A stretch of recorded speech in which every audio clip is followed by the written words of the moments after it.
Viver em condomínio. Apoio Sicom, a mão amiga no momento certo.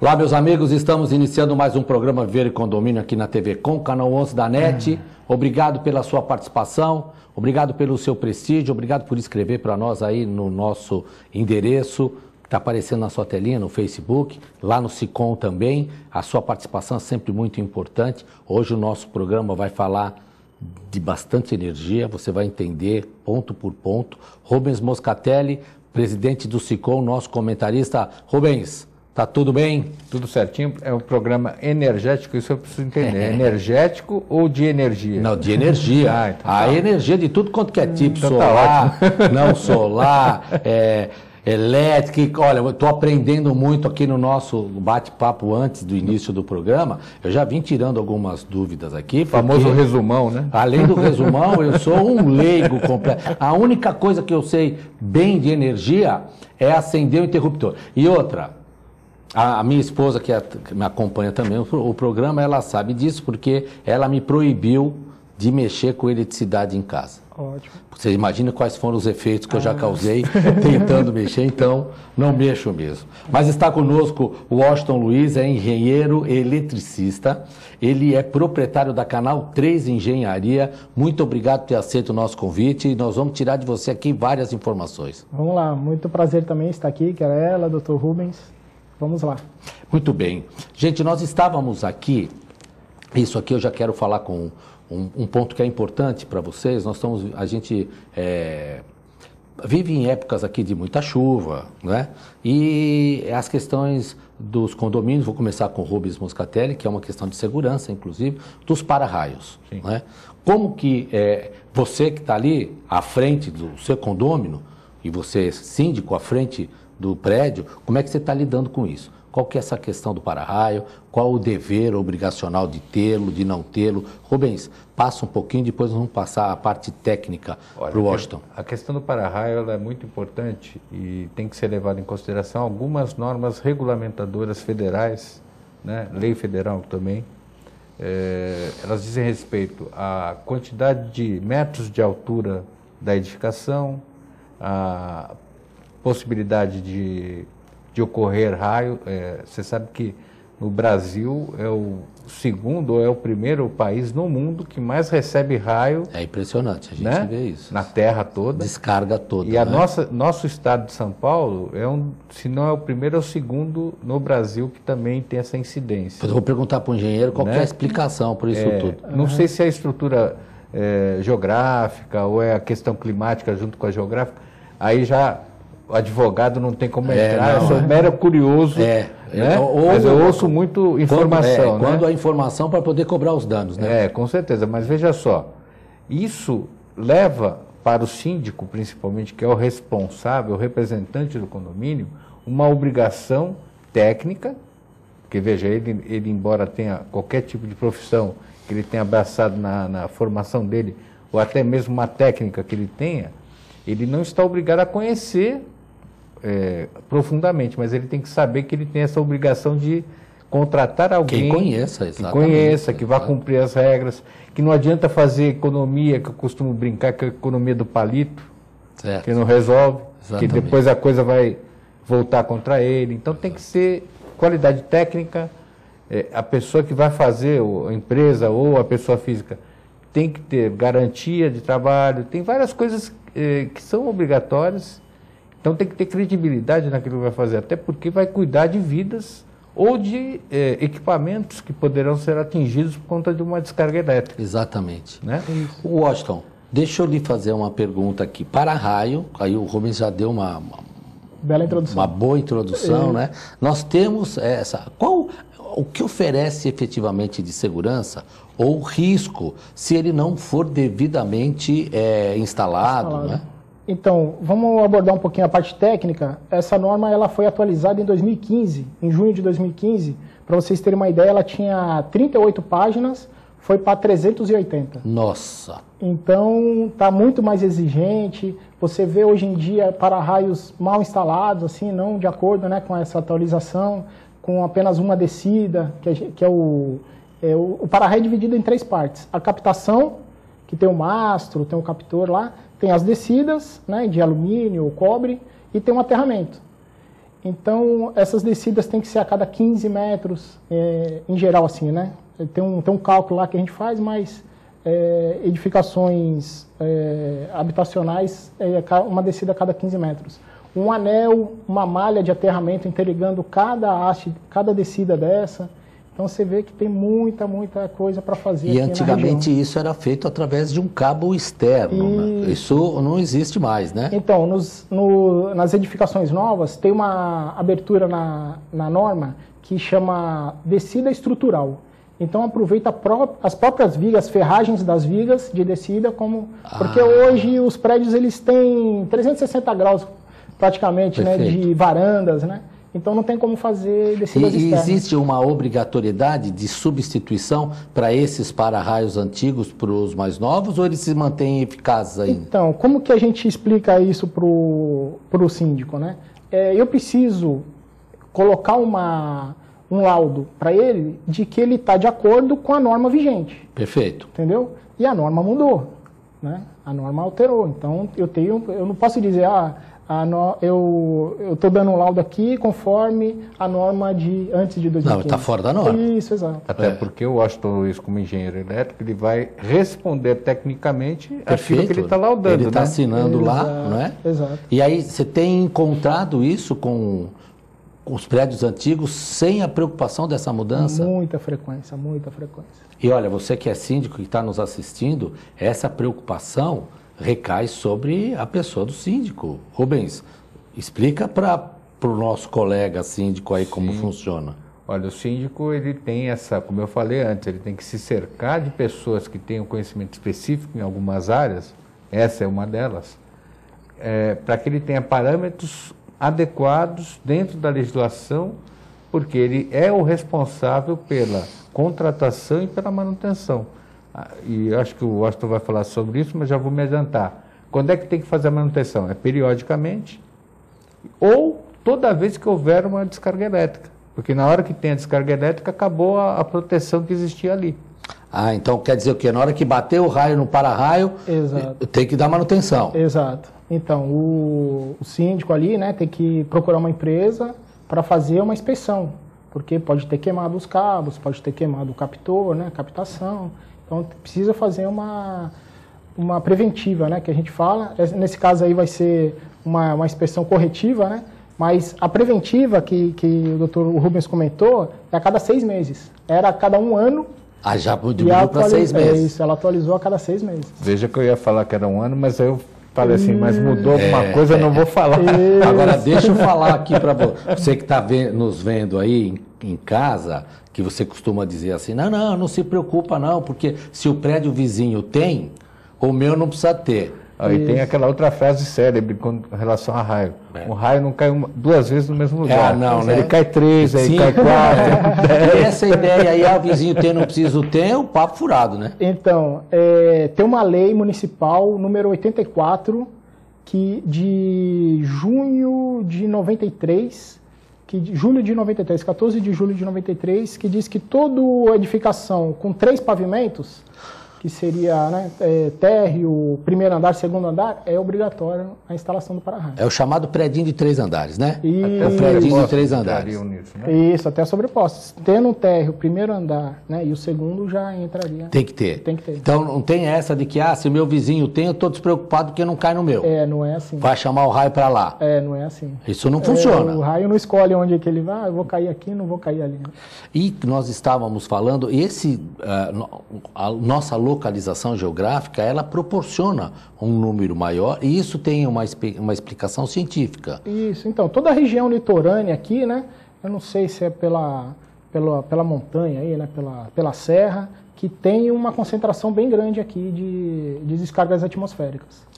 O índice é bem alto, se chama índice cera único, esse índice. Quando o para-raio ele é utilizado, corre-se aí o risco dos equipamentos eletrônicos sofrer algum dano? Isso existe mesmo, né? Então, o que se recomenda, mesmo tendo lá o para-raio direitinho, tudo, para que amanhã a gente não tenha como reclamar ou tentar imputar responsabilidade, né, pela falta da manutenção ou coisa dessa natureza no síndico, Exato. né? Então, na norma anterior, ele cuidava só da parte estrutural do prédio.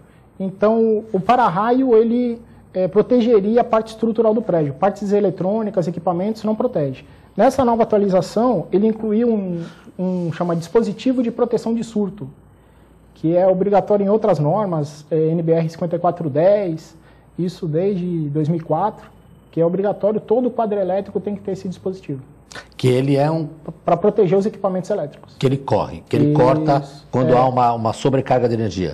Na verdade, a nossa energia, desculpa o termo técnico aí. Não, imagina. A gente está trabalhando com 60 Hz e no 60 Hz ele não conduz. Qualquer variação de frequência, ele conduz a energia, que são as descargas atmosféricas.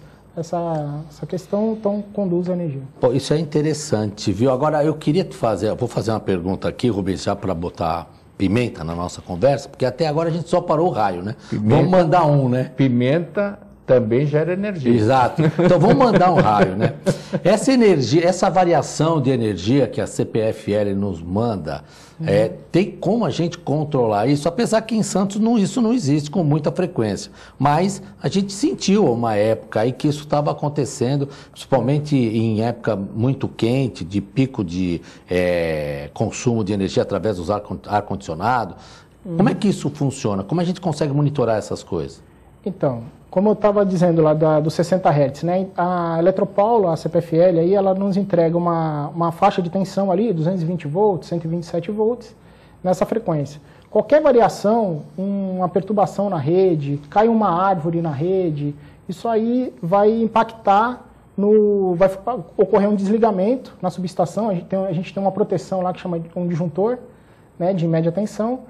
Ele vai desligar, vai religar, e nisso que ele religa, a energia vem mais alta. Ela vai para o pico.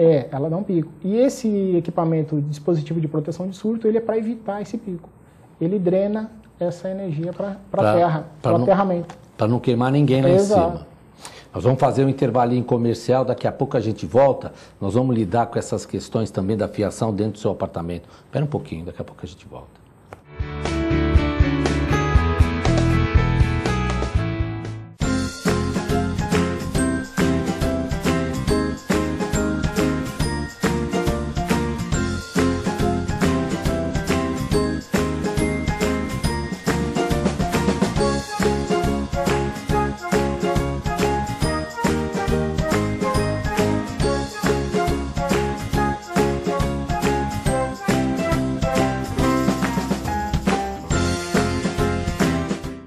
A AC Serviços é uma empresa que se dedica à prestação de serviços especializados em condomínios, administradoras, indústrias, entre outros. Terceirize sua mão de obra especializada com a AC Serviços. Você ganha tempo para pensar no mais importante, sua gestão. Nossos serviços são exemplos de ações e soluções práticas, com padrões de atendimentos personalizados que garante aos nossos clientes a eficiência e a boa aparência dos nossos funcionários. AC Serviços. Telefone 3324-3057. Se você quer algo diferente e está por dentro de tudo que acontece em sua cidade, mande dicas, sugestões de pauta pela nossa fanpage facebook.com/tvcom.santos. Interaja com a programação da sua TV Com. TV Com, interagindo com você. Sabe o que essas crianças vão ser quando crescer? Serão adultos que poderão escolher suas carreiras e decidir pelo próprio futuro, pois hoje as empresas que participam do programa Empresa Amiga da Criança investem no presente para mudar o futuro de muitas crianças e adolescentes. Crianças que brincam e estudam crescem mais sadias, desenvolvem-se melhor e tornam-se adultos que farão a diferença amanhã. Junte-se à Fundação Abrinq e seja uma empresa amiga da criança.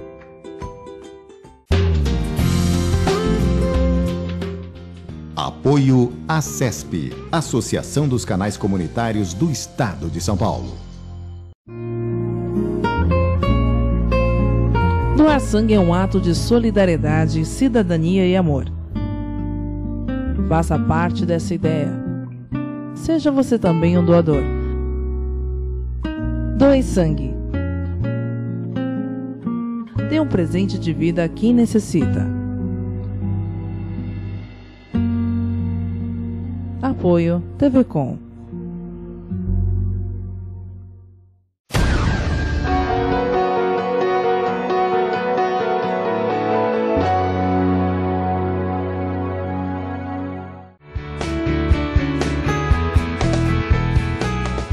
Estamos de volta com o nosso programa Ver e Condomínio aqui na TVCom, canal 11 da NET. No intervalo estávamos aqui batendo papo, aqui, eu, Rubens, o Washington, que é engenheiro eletricista, dessas questões da fiação dos apartamentos. Apartamentos antigos, existe uma norma, uma regra, que diz que depois de determinados anos eu tenho que trocar a fiação do prédio, porque senão eu coloco todo o prédio, o apartamento, todos os outros em risco. Hoje os cabos eles são anti-chama, né?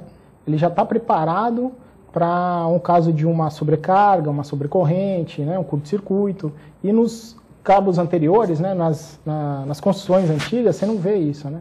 Tem situação aí que você vê isolação de pano ainda. Caramba! E aí, tem essa obrigatoriedade de mandar tirar, Rubens? A gente não pode esquecer, antes de eu tentar responder, né? Que com a modernidade, cada vez mais equipamentos eletroeletrônicos nós colocamos dentro de casa. Pois é. Então a questão do bom senso é que fala mais alto. Exato. Porque dentro da unidade, a parte elétrica e mesmo a manutenção hidráulica e outras coisas é por conta do proprietário. Isso. Agora, obrigar a fazer só se eu detectar de uma outra maneira. Como por exemplo, eu ter alguns episódios constantes, muito curto-circuito, muita... A gente vai percebendo, aí pode acontecer uma recomendação, mas a obrigação... Não tem, né? É difícil. Sabe por quê? Aqui eu vou colocar um episódio que eu acabei testemunhando, não é? Obviamente, guardando ali com sigilo, as restrições e tal. O que acontecia era o seguinte... caía lá o disjuntor de uma determinada unidade. E essa unidade, para não deixar aquilo cair, aumentava a chamada amperagem, não é isso? O disjuntor. Do disjuntor. Isso. Só que aí caía na caixa lá embaixo.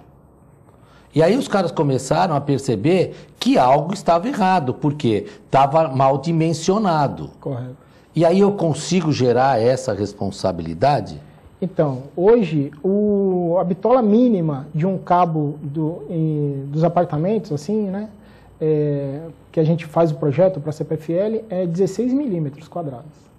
Então, você vê ainda cabo de 4 milímetros. 4 não é nem um chuveiro. Você pega um chuveiro de 7.000 watts... Que consome muito, pra caramba, né? Você precisa de um cabo mais grosso. Então, você está alimentando uma unidade inteira com um cabo fino. Então, eu achei interessante isso, Rubens, porque... nós chamaram lá um técnico, né, para tentar entender por que aquela determinada unidade caía lá embaixo, não é? Aí ele veio e falou, olha, precisa mandar ver lá em cima, porque uma hora ele vai pôr fogo em tudo. Exato. E isso acontece? Põe fogo mesmo? Acontece. Tem alguns casos aqui em Santos. Tem Canal 3, ali na rua Arthur Assis, ali, próximo à praia, aconteceu, pegou fogo num prédio inteiro. Rua Ricardo Pinto, também próximo à praia ali, também pegou fogo num prédio inteiro. Então, tem alguns casos em Santos. Essas coisas, elas são... a gente está passando isso para vocês, porque tem essa preocupação, não é? E energia, o cabo de energia é um condutor. Ele conduz energia, é isso mesmo, né? A gente e aquilo... Agora, deixa eu falar uma coisa aqui que sempre me falam, e eu vou aproveitar a presença do engenheiro e você que está nos assistindo, esses condutores de energia, esses fios, eles têm com o tempo poder afrouxar por conta da vibração? E isso tem que ser dada a manutenção? Como é que funciona? Tem sim. Tem um ensaio que a gente faz que chama termovisor. De termovisão, né? Tem um equipamento que chama termovisor, que a gente avalia o aquecimento, porque a energia é invisível. né? Eu não posso tocar no cabo lá, na conexão, para saber se ela está frouxa ou não. Vai tomar um choque. Exato, vai tomar um choque. Então a gente usa o equipamento para verificar essa questão do aquecimento. Se tiver com aquecimento é porque não está bem apertado, precisa fazer a manutenção. Fio não aquece? O fio aquece se ele estiver mal dimensionado. Todo cabo ele é protegido pelo disjuntor, né? E ele serve para alimentar uma certa carga. Você não pode colocar um chuveiro de 7.000 watts com um fiozinho de 1,5 milímetro, porque ele vai aquecer. É a mesma coisa, você não pode colocar o disjuntor com muita amperagem, senão você não vai ter... Ele foge ao propósito. Porque o propósito dele é desarmar mesmo e evitar que aconteça o curto. Ele tem o curto e ele desarma. Para interromper o resultado maior, precisaria esse curto. Né? No caso desse exemplo que você deu, que poderia acontecer um incêndio. Exatamente. Da unidade. Era essa a nossa preocupação. Exato. Entende? Mas é difícil, às vezes, para você entender, se fazer entender e demonstrar que está colocando em risco uma coletividade inteira. Verdade. Né? Esse que é o problema. Você que está ali aí em casa nos assistindo, que consegue ligar, põe uma réguazinha assim com um monte de tomada, aí liga tudo na mesma tomada que sai. Como é que funciona isso aí? É assim mesmo? O famoso Benjamin. Vai juntando tudo. É micro-ondas, freezer, torradeira, fogão, torradeira e um aquecedorzinho se bobear. Isso. É assim mesmo? Então, o risco de incêndio é muito grande, né?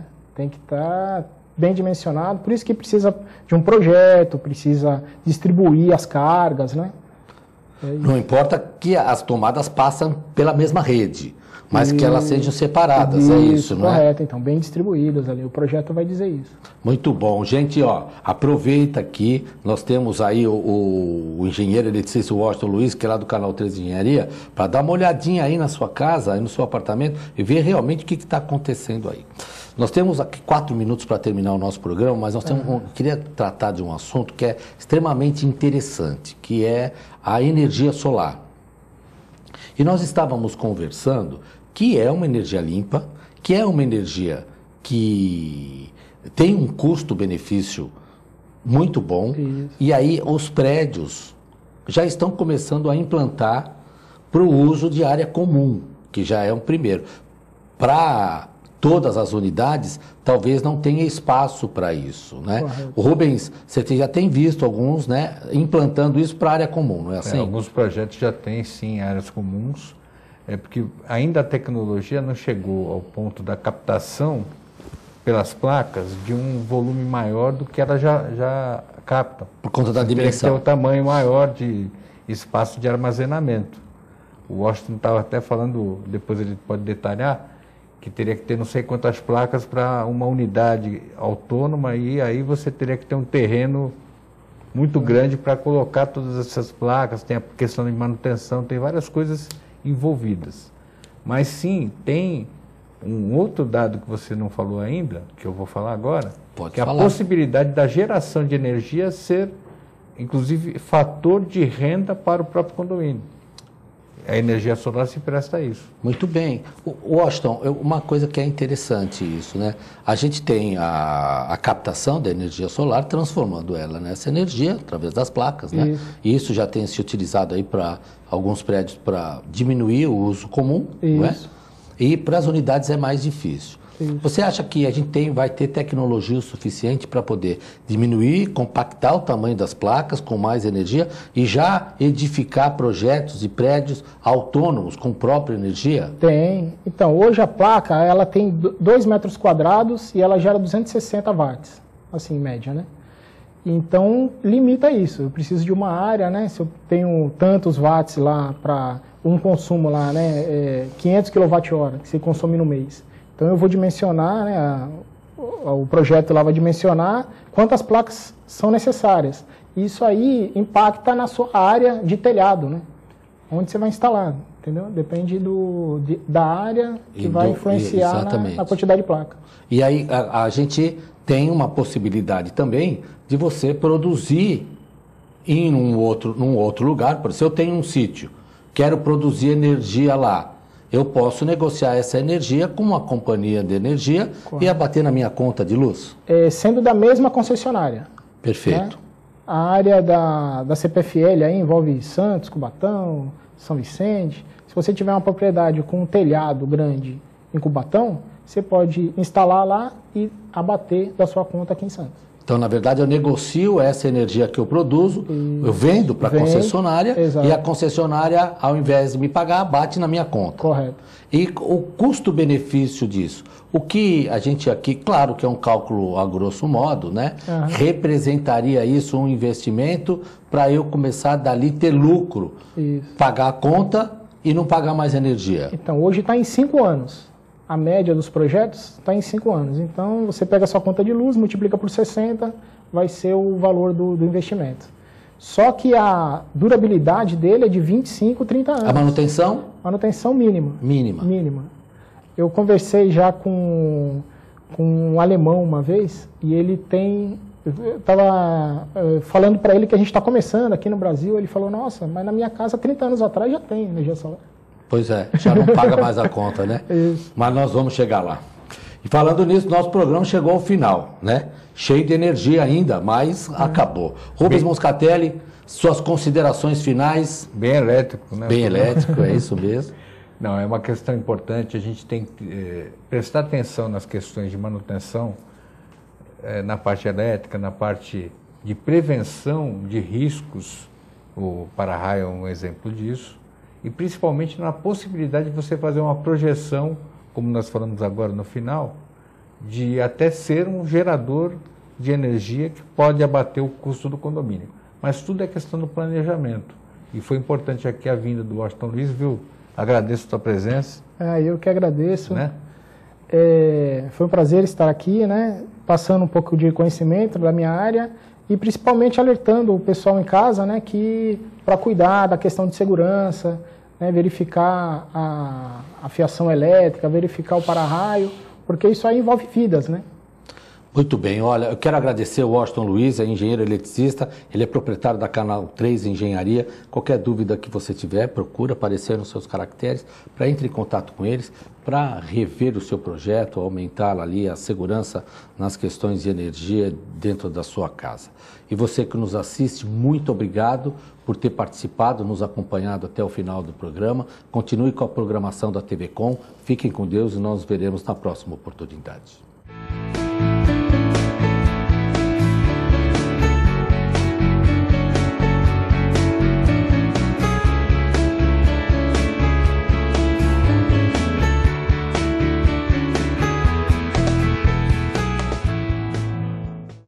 Viver em condomínio.